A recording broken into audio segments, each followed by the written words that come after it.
thanks for coming. Thanks for coming on a Monday. Bit of a random night, but you know, I figured, well, people aren't going to be doing anything else, are they? So great. Thanks for coming. If you don't know anything about the International Magazine Centre, we are, hold on, let me just read my notes. We're a global network of magazine publishers, readers and enthusiasts set up to strengthen the magazine publishing industry. We do this by connecting international publishers, promoting innovation and celebrating the wonderful world of magazines. Find out more and get involved in our mentoring mentoring scheme, our licensing hub, our training courses and more on our website at www.internationalmagazinecentre.com. If you enjoy tonight and would like to support our work, you can become a patron from a mere $1 a month. Not only will you be doing something wonderful for the magazine industry, you'll also get to attend all our events just like this for free. So you can find out more again on our website or at Patreon, that's patreon.com/International Magazine Centre. More information in your leaflets on your chairs. We're also running this event as part of the first ever Edinburgh International Magazine Festival, which is run by PPA, the Trade Association for Magazine Publishers. If you'd like to know more about that, the lovely Laura Dunlop, stick your hand up Laura, is in our audience tonight and can tell you more. The event runs all week and hosts a huge range of different events from different publishers, including MagFest this Friday, which is the biggest magazine festival in Scotland. If you love MagFest magazines and more, then check out edmagfest.co.uk for more information. Toilets are over there at the end. There's no fire drills or anything planned for today, so if there's a fire, God forbid, grab a big handful of books so they don't get burnt. Yeah, save the books and run for your lives, or make a orderly fashion downstairs and congregate outside so we can check you off on our list of people who have attended. So, back to tonight. Our first interview, where are they? Hello. Is between writer and broadcaster Daniel Gray and renowned photographer Alan McCredie, who provide Nutmeg's magazine's photo essays on all aspects of Scottish football culture. We're actually selling all the magazines that are hosting the interviews tonight. So we've got Nutmeg magazine, the SWI magazine Women Together, and the RPS Journal for sale. If you haven't already picked one up, there's a free poster for every single person that's come tonight as well. Please do take one. And Daniel's also got some copies of his latest books on sale as well. So they'll all be available at the breaks and at the end of the night. So, without further ado, please welcome Daniel and Alan. Thanks, Vicky.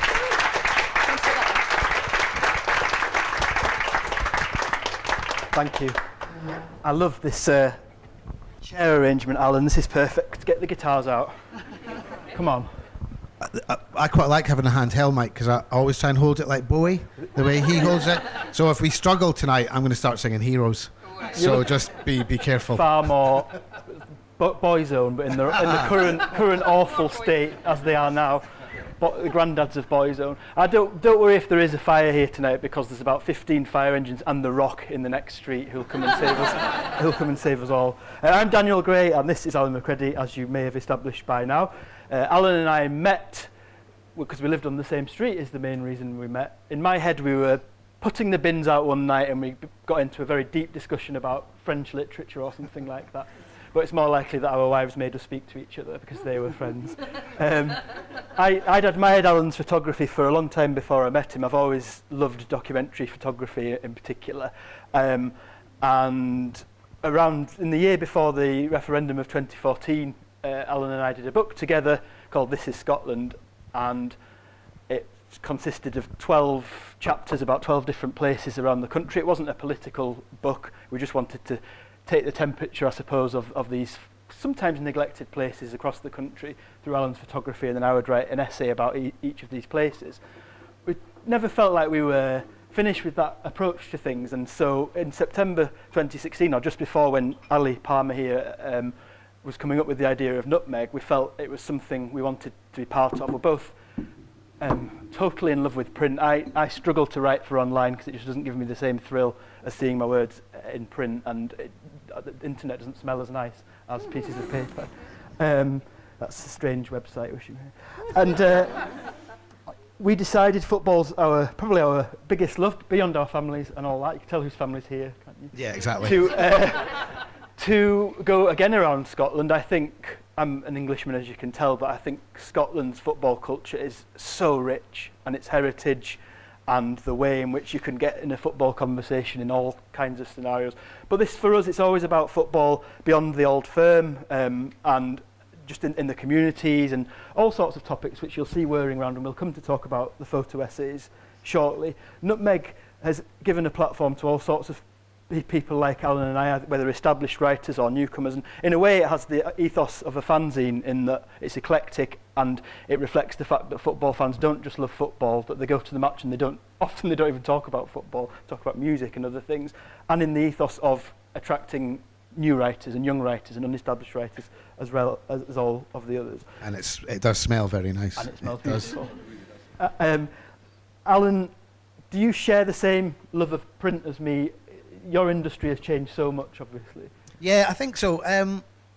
It's just it's something you can hold. It's it's that simple. It's I mean, I grew up with in the age of like vinyl records, and all of that has now made a huge comeback. For a lot of people, I carried on buying vinyl records like a complete sad individual all the way through the CD revolution, but it's gone back. And the same with magazines. There was that period when everyone thought, right, it's all going to go online. But, it kept going, and it's still there because people want it. And people like to be able to lie in the bath with a magazine. And, if you drop it in the bath, you're not going to get electrocuted, which is a boon. So, yes, I do. I love it. I really do. Early magazine memories for me centre around the absolute thrill every week of picking up my copies of Shoot and 90 Minutes magazines from the newsagent, and with your address scribbled on the front by the newsagent, and that love never really left me. And obviously the industry has changed massively, and it's a very difficult time to try and start a magazine, never mind keep one going. But it's so deep and ingrained, those memories again of the smells, of the way magazines were a part of my ritual every week. And ripping the posters out and decorating my room in them. Were you similar with your own versions? Because you are much older than me, don't you? Yeah, several weeks. But I notice it now with my wee boy who gets the Beano, and he gets the Beano delivered. And I remember getting the Beano, I think I got it delivered, but it's still that same, it comes through the letterbox, and I kind of get a little thrill, it's arrived. And he just tears it out of my hands. So that never really goes away. So those kind of childhood magazines, that then leads into like Shoot. I mean, I loved Shoot when I was a kid as well, and then you kind of progress and start buying wallpaper, and which I never really read, but I just liked the pictures in it. The music press was big for a lot. Yeah, of the them NME, and graduation. I mean, I can't read the NME anymore because it doesn't feel real, because it's just online and it's free. And I think there is a thing about paying for something as well, that it gives it a value that you don't just, it's not disposable. You've actually paid for it, and it pays for people to actually earn a living out of it. So yeah, it's important, I think. What do you think of the current state of print, whether it's newspapers, magazines? I mean, is it hard as a photographer to earn your crust through the old way of getting your pictures in publications? I think news photographers have struggled. There's less money around. But then some places like the Times that are going down the paywall and the subscription are paying photographers to do what they always did, which is go out to Syria or wherever it might be. But you look at a lot, and I understand it's money. And then you see it in the BBC. They'll do a news story and they'll use a still from Google Earth, Street View or whatever. And you think that's all very well, and I understand the budget, but it just looks really amateurish to me. And you can't beat that still image. When you think of like the images you got from the Vietnam War, those images changed history. So I'm not so sure that online is... Oh, actually, maybe... I don't know, because Twitter and social media is so huge. There is definitely a case for digital photography online. But I still love seeing it in newspapers, physical newspapers. So it's on the way. I think it's probably bottomed out, and hopefully it's going to increase again.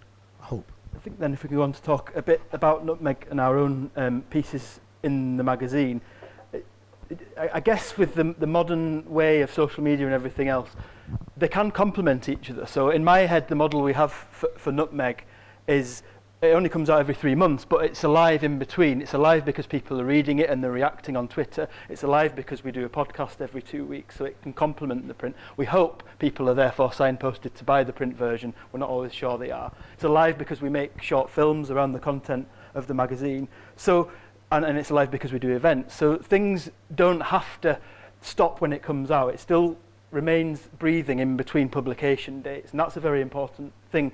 To not, just because I love print more, it doesn't mean we mustn't embrace the more modern ways of getting it across.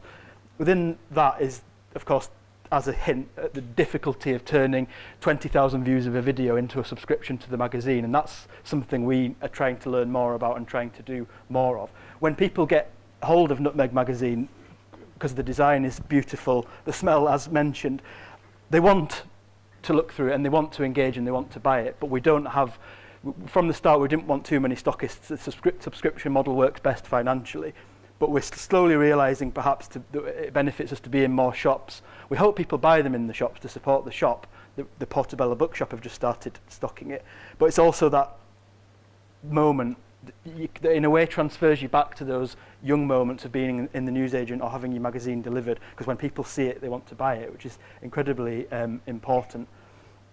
Alan, then tell us what the photo essays are and what a typical assignment is like when we go off really and take this so seriously, don't we? I think, because I remember when Nutmeg first, I think, Ali, you put stuff out on social media, to ask for writers and things like that, but I noticed you didn't mention photographers, but I was right in there anyway. Because I think originally you were really wanting it to be very text-based, but the format doesn't really suit photography. Yeah, which is why we basically forced it into the magazine. So that was the kind of start of it. So I'm not sure Ali, the publisher, was particularly sure at first, but I think we just literally did bulldoze our way in, and just never gave Ali an option to say no, which is quite a good way to do it. So I think when it comes to actually the photo stories, we both come up with ideas, and it usually is very, very, very last minute, and that Ali has to hold blank pages back for us because we are always late. The last pages. Always, I know. And but once you get the idea, it's really quick, I think. Sometimes we'll have the time to maybe visit something 3 or 4 times or go to different places. Often we'll get it all done in a day, which is sometimes ridiculous, where one of the ones we did was like the first day of the season, and I think we were at 6 matches or something. We missed 14 goals. Yeah, we missed all the goals. Honestly, 14. But then what we you can see from the photos here, it's not about sports photography. It's not about. I don't think we ever look at what goes on on the pitch. Very rarely actual football appears in the photographs. It's all about what goes around it, and that's what interests both of us, because that's where, like Dan said earlier, when you go to the football, I always miss the goals as well, and the first thing I do is look for the replay, which you don't have at Perth's St Johnson's ground, because you're chatting away and you go there and you're talking to your friends that you've not seen for ages because you've gone home. So it's all about, I think for both of us, what surrounds the sport. We want them to be interesting to people that don't like football as well.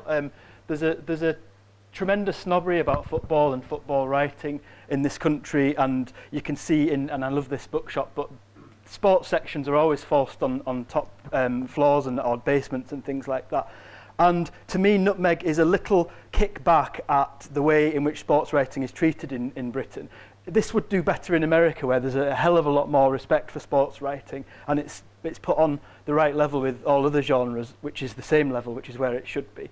And similarly, that is why I wish for the photos and the photo essays to appeal to people that think they don't like football, because they can see there's so much more to this game than VAR, offsides and huge transfer fees. And I think we achieved that, and we achieved trying to show different parts of Scotland. That photo there, though, is making me snigger, because I've just remembered what that Wraith Rovers ladies manager's team talk was like when he tried it was the week of the atrocities in Manchester, and he tried to bring gravity to the young girls who play for Wraith, who were generally between about 15 and 18, and gave this speech, sort of highfalutin speech, and all of them were sniggering at him.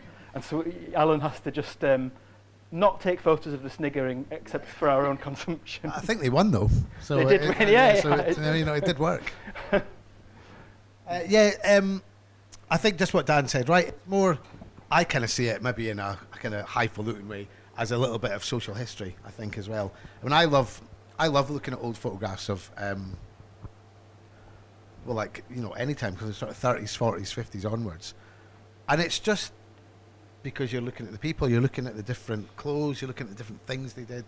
I love the photographer Bill Brandt, who did huge amounts of photos in the industrial working north in the 30s and 40s, and that's kind of what I'm trying to get towards. I don't get to his beautiful level, but I think you've got to make an attempt just to show the kind of the everyday. My photography was a lot to a guy called Roy Stewart Clark, who does a whole series of photo images called Homes of Football, and he's been doing it for about 30 years now, and he's kind of very much the master, and he's kind of ploughed that real lonely furrow, I think, for a long time, since the late 80s, and now there's a few folk who are kind of doing the same thing. But it seems obvious, you know, to me, just to show what goes round the actual sport, because it's more interesting. I think it has to be said as well that we're both completely in love with these places that are often sort of the nether region, forgotten places. I was inspired to write, I've written a couple of travel books, 2 or 3, and I was inspired to write because of the crap towns thing, because it made me so angry. It was often, I was born in Stockton-on-Tees and Middlesbrough's my team. It was often places that I love and I don't think are crap towns. And so when I write about places, I always want to talk about the good bits. I always want to talk about what's gone there before. If it isn't nice to look at the reasons why it's not that nice to look at, post-industrialisation and things like that. And we're never ever snooty when we're going to the smaller grounds of football, because I think it's fair to say we both prefer these definitely places. Prefer it. And the older, the kind of slightly dilapidated grounds from a photographic point of view are just much more interesting.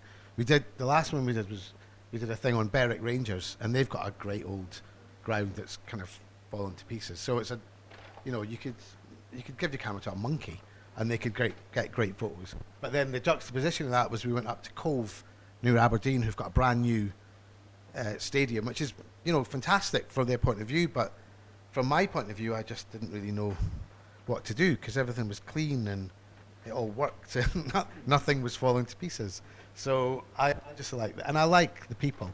I really like photographing the crowds and seeing their reaction. That's what I really enjoy.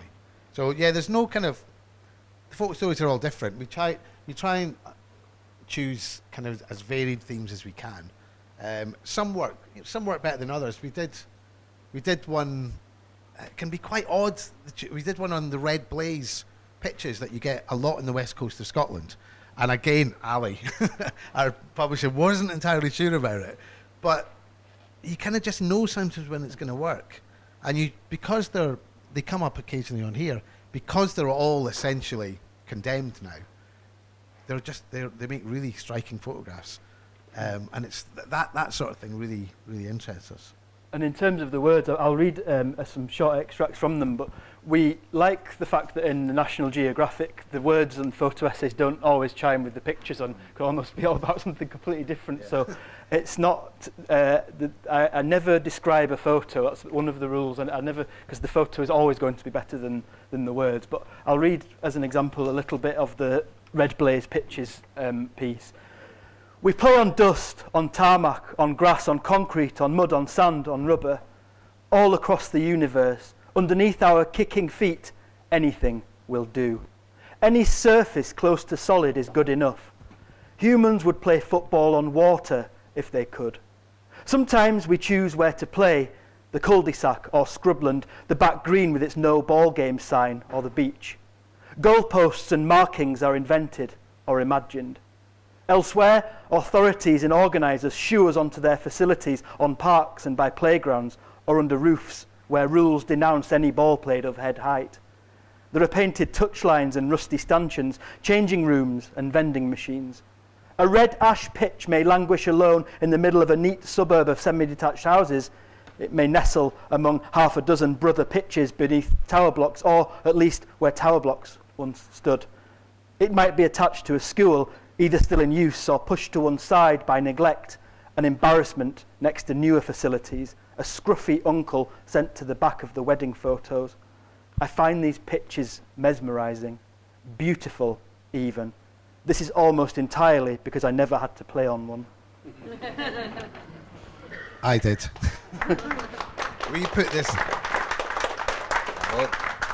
a shout out on Twitter to ask if anyone still knew if there were these red blaze pitches still near them, because the councils are getting rid of them all and they've been replaced by kind of all-weather pitches. And it was just a litany of horror stories about not where they were, but it was like where they were 40 years ago, and about the gashes and the wounds and the injuries that people got.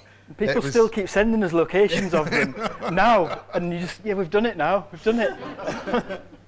Yeah, it's, I think also from what I find interesting about specifically magazine, you have to take photographs for that genre. So if I'm doing commercial photography, it's totally different to if I'm out doing commercial magazine photography.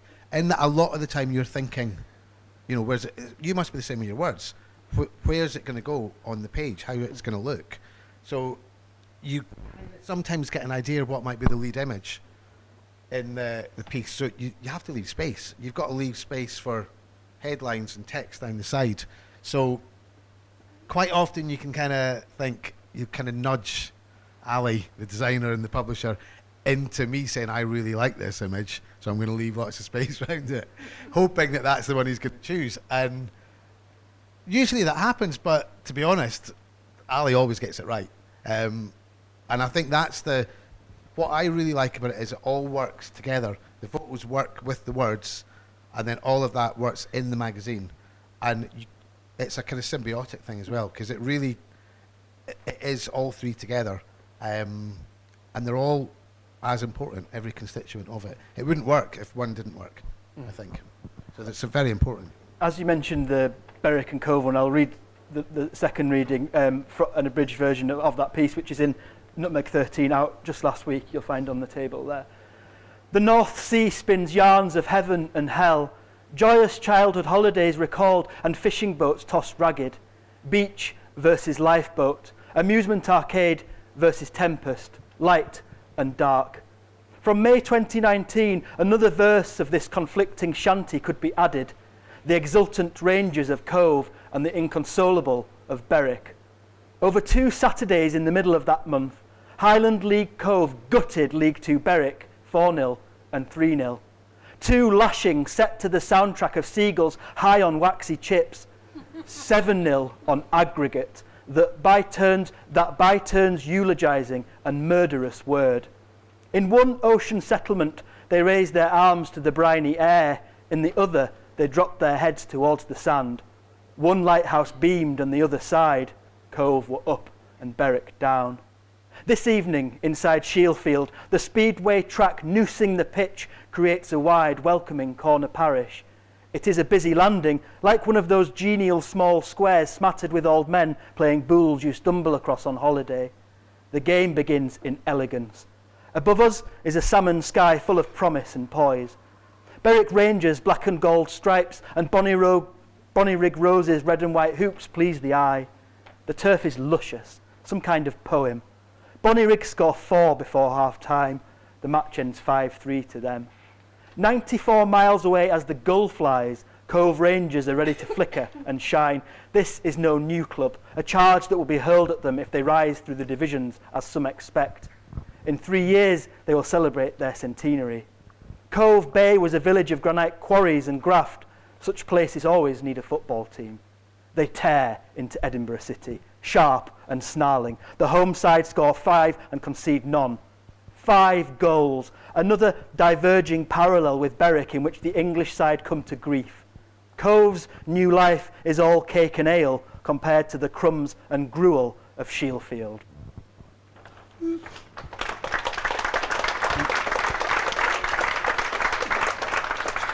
just I've realised that you mentioned it there, but we've not actually spoken about chips. No, I think we put that in the promotional material as well. I think that it always half of me thinks that we only do these photo stories so we can get a face supper at the end of it. It's absolutely right, and that was a ritual with This Is Scotland, the book we did completely, and we learnt a lot about this country through its chips, whether the Macari's fish bar in Gala Shields to the horror of middle-class chips in West End of Glasgow. They were... That truffle thing, what was that? We actually left Govan, stupidly, to go to Byres Road to get our chips. Error. What were we thinking? Absolute error. So one day someone will ask us to do a book of it. Yes, absolutely right. Well, the plan is to do a book of these photo essays, so do look out for that. Have a look at the stall. As I say, a few of my books are there if you really have not heard enough from us. But thank you very much for coming along. Thanks for having us. I don't think there's time. There are time for questions. Sorry, we didn't realise. I was off then. Yeah, we've got time for questions, so I'll pass you the mic.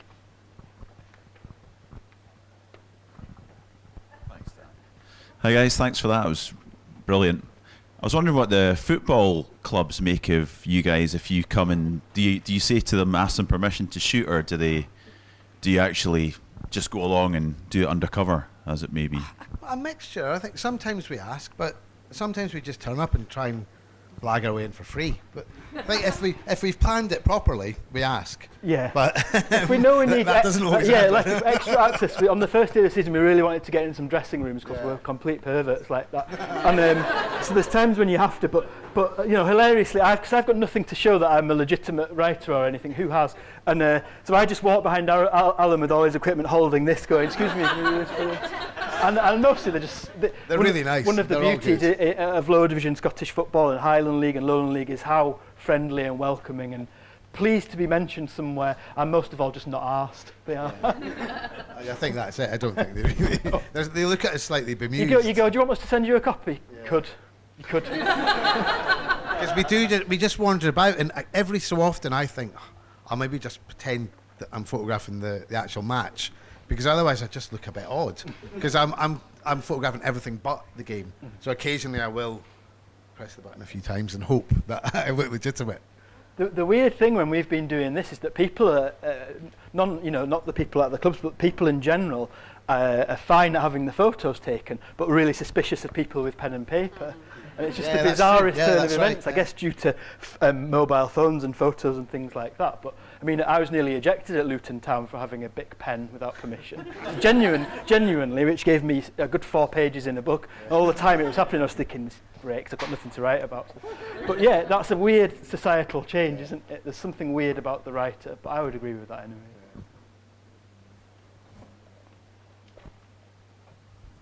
anyway. Sorry. I was really interested to hear if you've got any theories about why there's such a big difference between how football writing is thought about in the States and how it's thought about here. I would guess it had something to do with the ages of the countries, and American sport kind of almost started on an even keel with American society in general, or the United States of America society in general. And so that's definitely part of it. But it's just always been, whether it's in films or books, I couldn't tell you exactly why, but it's always been given what it deserves. And the boxing writing, the baseball writing is wonderful and invested in as well, and plenty of ink on the back of the New York Times and all the rest. I mean, there's some examples here, like Hugh McIlvanney was on a huge level. I think one of many reasons so many of us idolise Hugh McIlvanney is he made people realise that sports writing could be as good as anything else. He was a god for us, I suppose. Yeah. Any others? I'll give you my mic. What are you going to make? I quite enjoyed running around there. I just remembered I was supposed to be interviewing you. So. Okay. Just a short one. Do you buy a programme at the game that you go to? I do every time when I'm with my daughter here, who's been to 33 games precisely. because I've got my own collection at home that means the world to me from my own childhood, so I'm building that among her pink bedroom. But on my own, probably not. I'll buy a fanzine if there is one, because a whole different print event is the fact that after losing so many fanzines, some have held steady, and in fact there are quite a few new ones cropping up, which is a fascinating thing. So I'm more likely fanzine on my own, but always a programme with this child. What do you think in women's football then? Do you think women's football will be in local football when Yeah, we love it. We've already done a thing on it. It's just, especially as a Scotland fan, thank God for women's football, basically, because it's restored my faith in it. That. It's growing brilliantly and deservedly at a pace that means it could equal in size of the men's game at some stage, especially in participation. I think it's the fastest growing participatory sport by participation for girls, and the culture's getting there. You know, that's developing after years of lack of investment. And I think for a case for like terrestrial TV, that the World Cup in the summer was massive, and kids could watch it, and that's really important, I think, as well. So well played to them. You know, it's great fun. Love it. Thank you both. Thank you. That's wonderful. Can I have a round of applause, please?